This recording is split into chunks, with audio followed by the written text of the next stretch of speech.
Allie and Matt here. I'm Allie. And I'm Matt. And we're going to talk about how we started our food e-commerce business online. In case you haven't known, we own a business. It's called Primal Noms, and we sell keto and paleo mug cake mixes, single serving mixes online. So, yeah. Yeah, we're going to talk about how we got into that business and some of the things that we learned if you're thinking about starting e-commerce, even if it's not in the food niche. But yeah, specifically talking about selling food on the internet.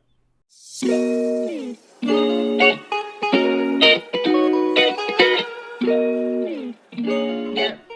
So Matt discovered this idea 2017.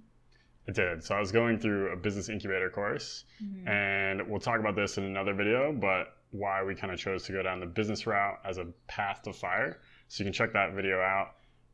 It might come out a week after this. Yeah. So you can check it out next week. Later. But I was going through a business incubator course, and really we were just generating like a ton of ideas. I wrote down probably like 120 different ideas.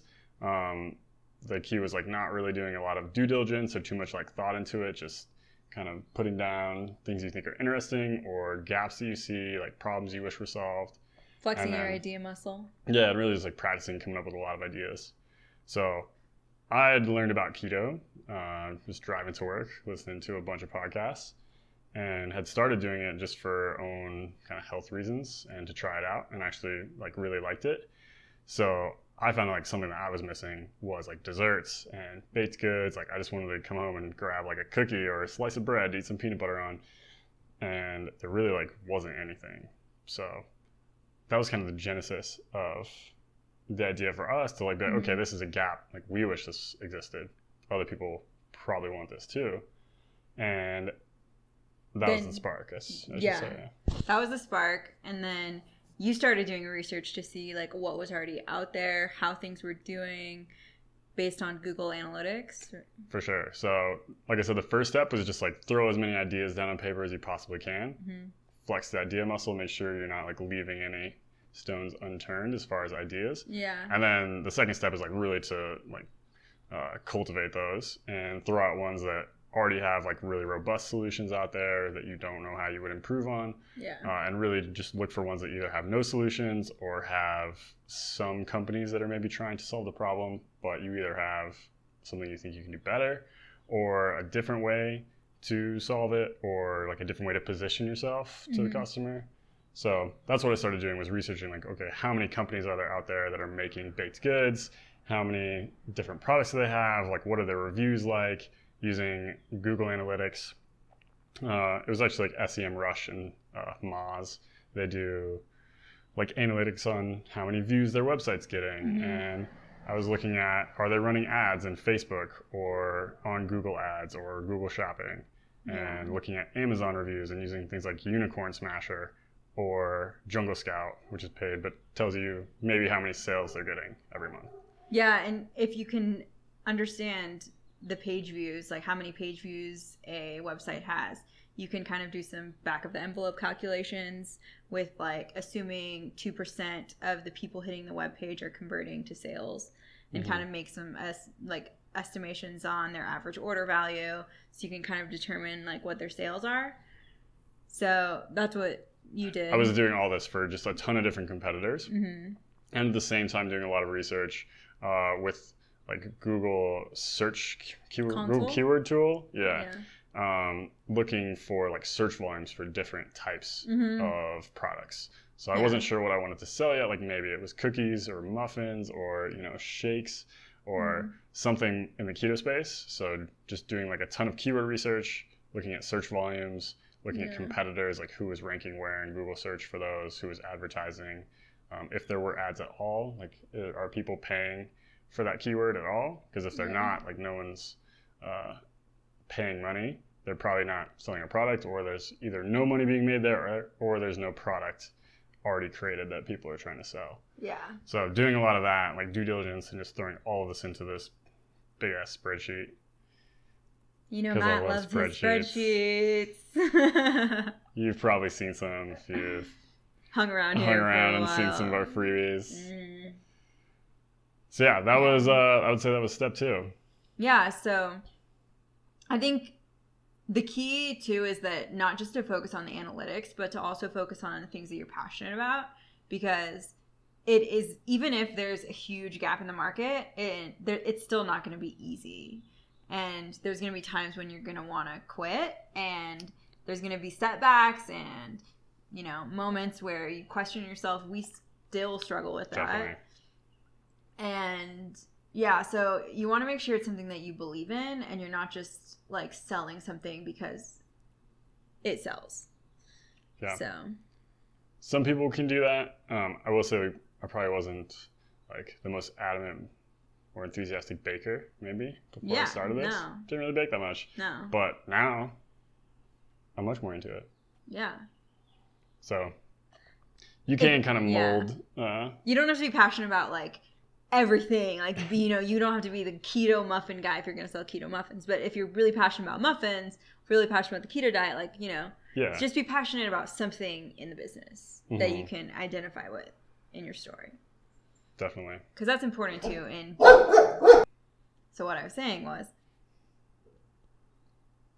it's really important to have a story to identify in the brand. So stories are what resonate with people more than products. And we have a really great product and it's awesome, and people wouldn't buy it, or people wouldn't rebuy it if it wasn't great. They might buy it once, but they wouldn't keep coming back if they didn't believe in the story. And that's not only our story, but it's like the collective story of the keto diet, and like that you can treat yourself and live a full life while still living a low carb lifestyle.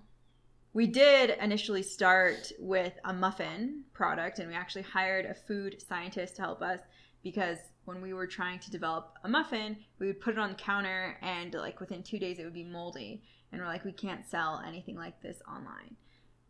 For sure. So we like spun our wheels for a long time. Ellie said we came up with the idea, like kind of started the business in 2017. Yeah. And we started selling products actually in like August of July of 2018. Yeah. Yeah, so it took a while to get it figured out. And part of that was because we were trying to make something that was ready to eat, because that's what I had wanted, right? Was something I could just grab, eat, and go be on my way and like take with me to work or whatever. But yeah, there were a lot of challenges with that. And we learned a lot of like the food science aspects of that, but basically, a lot of those ready-made products aren't shelf stable. Like muffins don't last forever. They have a shorter shelf life, and especially the ones we were making with like really high fat content for the keto diet had even less of a shelf life if they weren't refrigerated. Yeah.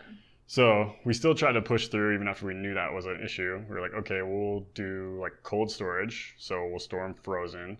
We'll put them in a box. We'll ship them frozen. They'll thaw on the way to the customer. And when they get them, they'll be thawed and ready to eat.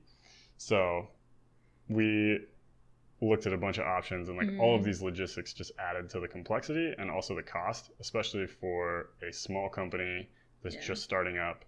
Unless you have a lot of money to spend or want to spend, we were really trying to do this just bootstrapped on our own incomes and savings. So trying to bring in income as we're growing and reinvest, as opposed to shovel a bunch of money in up front. And we also had zero food industry experience, zero connections. We're starting from ground zero, basically. Yeah, so we kind of ran into a lot of these roadblocks, and that caused us to kind of reevaluate and say, okay, is this really viable? We couldn't really get the product in a customer's hands at a price that anyone would pay for it. Yeah. I didn't think, after we had to pay for cold storage and cold transport in a truck between a manufacturer and this place, and then we had to pay for like packaging that's insulated. So really expensive shipping costs, and like we just started, finding a lot of issues like that. So what did we do after that? So after that, we just ended up making mug cakes all the time at the house when we were doing keto. Like when we were strict keto, we would just pull up all these ingredients out and like make them. But I was always like annoyed because I had like 7 different ingredients that I had to have on hand and source in the kitchen and like pull them all out. It was just like a pain in the butt. And so I was like, why don't we just do like a mug cake mix, like a single pouch, like that would be way easier if I could just like take a pouch, put some butter and egg in the microwave for 1 minute, and then my cake is ready. Mm-hmm. So that was kind of the inception of the mug cake product. For sure. We realized it would be a lot easier. We wouldn't have to worry about shelf life. It would, the product is like has 2 years shelf life pretty much. Yeah, Endless shelf life. Dry really. powders. So. Yeah. We wouldn't have to get any special testing or, have any special shipping ways. So it was just like a really easy way for us to get our foot in the door and like actually start selling something. To one, make sure that this is something that we like doing, and two, to be reasonable about our skills, experience, expertise, and the money that we want to put into it too, and the commitment that we wanted to have to it. So our recommendation would be for e-commerce, especially doing something that's shelf stable, at least to start. I think we considered, okay, if we can grow a big enough market share, get a bunch of customers, then it's going to be easier for us to roll out like other products and get into other markets. So maybe we can get into ready to eat and more ready prepared products, because we'll have a customer base to like sell those to right away. I'm not going to make a ton of muffins, put them in storage while I'm trying to build a website and traffic and customers. Now it's like I have a bunch of customers, I can shoot them an email, be like, hey, we have this new thing. Do you want to try it? And we at least know we'll have a little bit of a jumping off point. We wanted to touch too on like the legal aspects of selling food, because a lot of people actually don't know this. And we were talking to some people at the farmer's market a few weeks ago. Like when you just sell at a farmer's market, you don't have to have any special permits. You have to have a seller's permit, I think, maybe. But it depends. Like a food handler's license or something. And it depends on every single county and like state, so you should look it up. But generally, everywhere has what's called a Cottage Food Law, and that basically means that like really small, kind of like mom and pop, or you can make food in your kitchen as long as it's classified as non-hazardous. So that's like cookies, baked goods, chocolates, candies, stuff like that. That you're not going to get anybody sick. You're not like you can't make meat out of your kitchen. No, you can't like do meats. You can't do like fermented stuff or anything that's like you're more likely to get people sick or give them botulism or something. So that's not allowed. But like pretty simple stuff you can just make in your house. You can sell it locally. You usually have to be within the same county that you live in. And you can do that without like any real permitting, licensing. You don't really have to pay anything. Yeah. And you can do that up to a certain dollar value of sales a year too. It's like 50 grand or something revenue. So a lot of people at farmers markets like operate under that. Yeah. But we knew from the beginning that we wanted to sell online. Because keto is like kind of niche, right? So we're like, okay, I'm not sure that there's enough people in our area to support it. We were in Bakersfield at that time. Which is not nearly as health conscious as Colorado and Denver, where we are now. I think it actually is supported pretty well locally here. We started doing more local stuff. But the farmers markets have done well here. But so we had to Matt did all the permits, so let me see if I can get them right. We had to get a wholesale license from the state, and then we had to get a tri-county health license, and then we also have to produce all of our product out of a licensed commercial kitchen that is held to a standard. Yeah, and we have a commissary agreement with them that's on file with the state saying this is where we make all of our food, and this is where we can keep store our product, and Yeah. So with that being said, if your goal is food online, you cannot sell you cannot make the product in your own kitchen and sell online. That's not illegal. Legally. Yeah. So you can. It's not super expensive to get a commissary agreement with a kitchen. When we were in Basalt, we could just pay by the hour for how much we used. And this one here is a little more robust, but there's really easy Still, options. it's like $20 an hour is probably pretty typical to be able to rent kitchen space. Some places have commitments, some places don't. You can just kind of use it as you want. Some places want you to use it X amount per month at least to like make it worth their time. But yeah, health permits and all of that stuff is probably like $500. I don't know. We also have like an LLC and some other like corporate stuff, a few $100 there. So you don't have to get that. You don't. You could run as a sole proprietorship for sure. how to acquire customers. That's something we're definitely still learning and growing on. Social media has been really big for our product. I think food products are super visual, and like Instagram is a really visual platform, and the keto community specifically is really powerful on that platform. And so that's been big for us, as well as SEO, just like targeted blog posts bring a lot of traffic to our website. We're still working on that one a little bit. And like turning those people that come to your blog to like read information about topics about keto into like actual customers. Working on, how to write really good articles that are also targeted towards people who might want to buy something. But yeah, that's been big. I would say Instagram's probably been the biggest. Like just we've been sending a lot of product to people for reviews and said, hey, will you check this out? And like, let us know what you think. A lot of that's been free. We've just provided free samples for people for honest reviews. Not asking them to talk us up, just tell the truth. And that's gone really well. Just getting in front of more and more people, slowly but surely. Being on Amazon, the Amazon algorithm is like, I don't understand it at all. It is weird. It's really weird because like sometimes we'll get like 10 sales from Amazon in one day, and then we won't have a sale from Amazon for like a few more days. So it's just like Amazon will boost you in the algorithm or something, and then you get picked up by a bunch of people. So Amazon, actually 50% of our sales ish come from Amazon. Yeah, we started selling on there February maybe. So, and we're going to move into now doing Prime. And so I think I've heard that really boosts sales, like from other people. They said that. So, tapping into other marketplaces is a good avenue. We've been selling on our website and trying to attract people through Instagram. Etsy, where some people are already searching, and some Etsy stuff shows up in like Google Shopping and stuff on Google. So that's been good. We've gotten some sales there. And Amazon. So. How much money it has taken us to invest in this business and to get it to this point. I think that is a challenge for a lot of people. We started it very small. Yeah, we didn't spend very much. Like $5,000 maybe. We spent like, I was in the business incubator, right, which is like training class basically, which was a few $1,000s that I spent on that.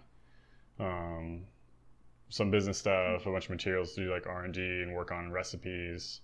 That wasn't like a ton of money, a few $100s probably, and like ingredients, and a lot of stuff went to waste when we were making crap products. Then just doing the runs. So like we got in these subscription boxes, so we had to invest about $20,000 into ingredients. But we got all that back because subscription boxes are awesome. The ones too that we worked with, and they do at cost. So a lot of places would ask for you to just give them products, and it's like a marketing cost, right? You give a free product, but you get it out in front of people, and you hope that you get the ROI on the back end. These boxes were awesome. They paid us costs for our materials.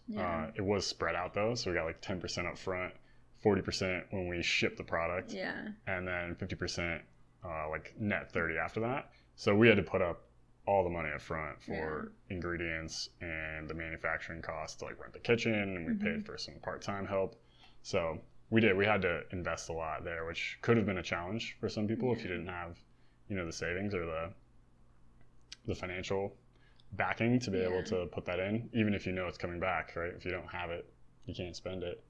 So we were very fortunate that we have the ability to do that, but we're frugal and fire, so we had a little bit of a cushion to pull from. And we didn't I see a lot of food brands that are just investing tons and tons of money into marketing, and we really wanted to come at it from a frugal standpoint and really test the product before. We haven't spent $1 on marketing. We've never run ads.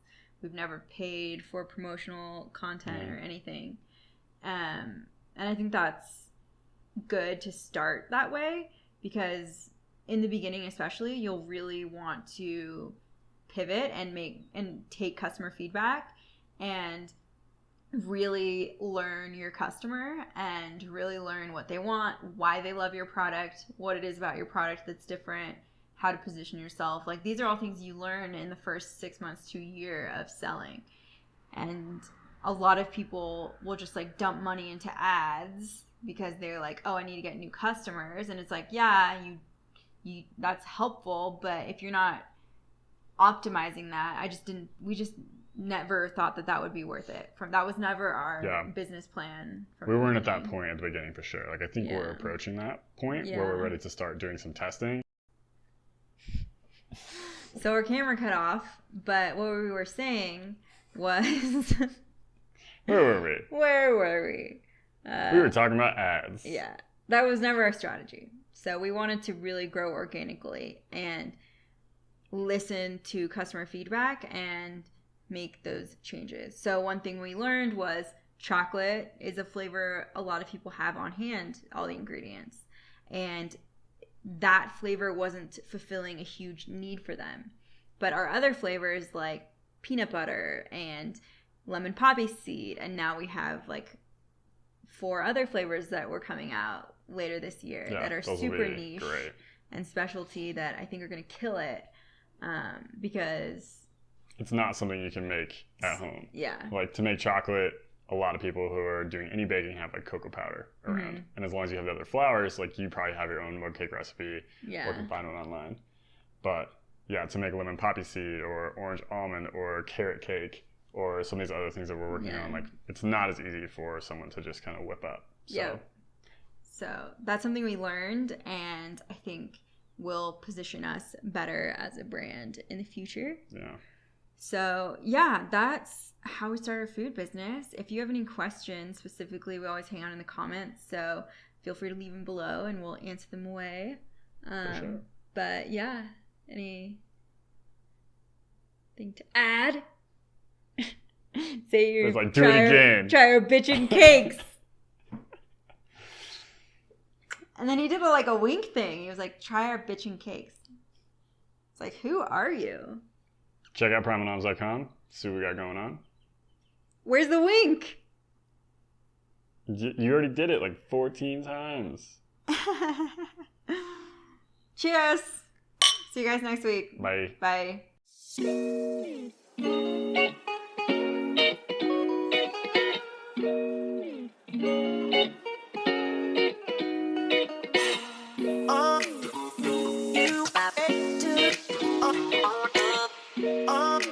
You